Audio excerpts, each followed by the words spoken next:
একটু চিন্তা করে দেখেন যে আল্লাহ রসুলকে উম্মতের খবর পৌঁছানো হয় ফেরেশতাদের মাধ্যমে।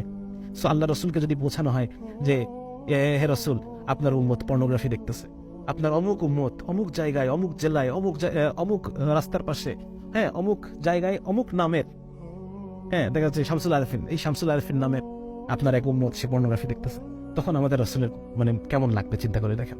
আমি যদি আমার রসুলকে ভালোবেসেই থাকি, আমি যদি আমার আল্লাহকে ভালোবেসেই থাকি, তাহলে সেই ভালোবাসার প্রমাণ কোথায়? সে ভালোবাসার প্রমাণ কোথায়? এটা একবার চিন্তা করা। হ্যাঁ, এবং এই যে বললাম যে টাইমটুকু আপনি পেলেন, এইটুকুই কিন্তু টাইম, এরপরে আপনি হাতে আর আপনার কন্ট্রোল থাকবে না।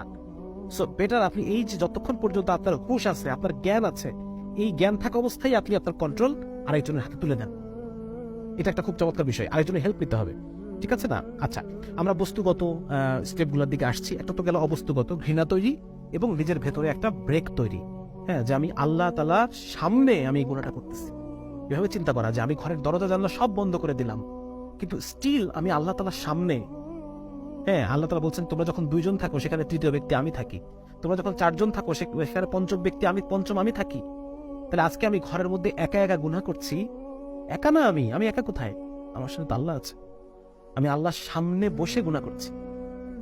চিন্তা করে দেখেন, সিসিটিভির সামনে করতে পারবো? পর্নোগ্রাফি দেখতে পারবো? পারবো না। সেখানে আল্লাহ তাআলার সামনে বসে আমি গুনাহ করছি, এই অনুভূতিটা নিজের মধ্যে আনার, এটা হচ্ছে ব্রেক আমার, তাই না? যে আমি এখন আল্লাহর নজরের সামনে আছি, এই আল্লাহর নজরের সামনে থেকে কিভাবে আমি কাজটা করতে পারি, ঠিক আছে না? তাহলে আমাদের প্রথম বস্তুগত স্টেপ হচ্ছে নিজের নিয়ন্ত্রণ আরেকজনকে দিয়ে দেওয়া।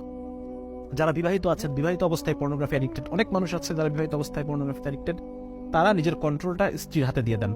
ওয়াইফাই বা মোবাইলে সেফ সার্চ অপশনে গিয়ে কোনোভাবে এটা ব্লক করার, পাসওয়ার্ড দিয়ে ব্লক করার একটা সিস্টেম আছে। সেইটা দেখাচ্ছে যে পাসওয়ার্ডটা আমি নিজে আমার স্ত্রীকে বললাম যে তুমি পাসওয়ার্ডটা দিয়ে দাও, এটা তার জানা থাকলো, যাতে করে এ ধরনের কিছু সাহায্য আমরা নিতে পারি, ঠিক না? বা দেখা যাচ্ছে আমার যখন খুব প্রচন্ড ইচ্ছা করছে, তখন আমি ফোন দিয়ে কারোর সাথে বেশ কিছুক্ষণ কথা বললাম। বা এমন হতে পারে কোনো একজন আলেমের সাথে আমি সম্পর্ক রাখি, তো সেই আলেমকে ফোন দিয়ে আমি কিছুক্ষণ কথা বললাম যে হুজুর আমার তো এখন শয়তান ধরছে, আপনি আমার সাথে কথা বলেন। বা কোনো বন্ধুকে, দোস্ত আমার সাথে তুই 20 মিনিট কথা বল, ঠিক আছে? এবং এটা একটা মানে বিজ্ঞানীরা গবেষণা করে একটা জিনিস দেখেছেন যে লাস্ট সাইকেল নামে একটা কথা আছে, যে যখন পর্নোগ্রাফি দেখার আগ্রহ জাগে সেখান থেকে শুরু করে আধা ঘন্টা সময়, এই আধা ঘন্টা সময়টাকে লাস্ট সাইকেল বলা হয়। যে এই আধা ঘন্টার পরে মানুষের যৌন কামনাটা আস্তে আস্তে আবার একাই কমে আসে। তো কোনোভাবে আপনি আধা ঘন্টা কাটায় দেন, যখন আপনার পর্নোগ্রাফি দেখার ইচ্ছা হলো সেখান থেকে শুরু করে আপনি আধা ঘন্টা কোনোভাবে কাটায় দেন। মানুষের মধ্যে গিয়ে হোক, বাইরে বাজারে টাজারে ঘুরে আসেন, এই বিভিন্ন জায়গায় যেটে বা কোনোভাবে আপনি এই আধা ঘন্টা কাটায় দেন, তারপরে দেখবেন আপনি এখান থেকে মুক্তি পাবেন ইনশাল্লাহ। প্রথম কষ্ট হবে, আস্তে আস্তে এটা আসান হয়ে যাবে সহজ। এবং দোয়া করতে হবে আল্লাহর কাছে যে আল্লাহ আপনি সহজ করেন। কিভাবে দোয়া করবো? আল্লাহ আমি হিম্মত করেছি, আমি সাহস করেছি, আপনি সহজ করে দেন। আমি সাহস করেছি, আপনি সহজ করেন। এভাবে আল্লাহর কাছে দোয়া করুন, যাতে করে আল্লাহ আমার জন্য এই কষ্টটা যেন মানে সহজ করে দেন আমার জন্য, ঠিক আছে না?